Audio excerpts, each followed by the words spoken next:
السلام علیکم، ایک اور نئی ویڈیو کے ساتھ میں ہوں یوسف نسیم چینڈ ایڈوکیٹ۔ آج ہم ایک اور بہت اہم ٹاپک پہ بات کریں گے۔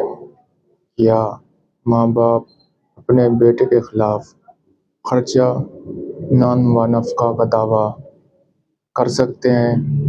اس بات پر لاہور ہائی کورٹ نے اپنے فیصلے میں کہا کہ اگر کوئی شخص اپنے والدین، بیوی یا بچوں کی ضروریات زندگی، خوراک، رہائش، لباس وغیرہ کا بندوبست نہیں کرتا، باوجود اس کے وہ ایسا کرنے کی استطاعت رکھتا ہے، تو متعلقہ شخص یا بیٹے کے خلاف عدالت میں خرچے کا دعویٰ کیا جا سکتا ہے۔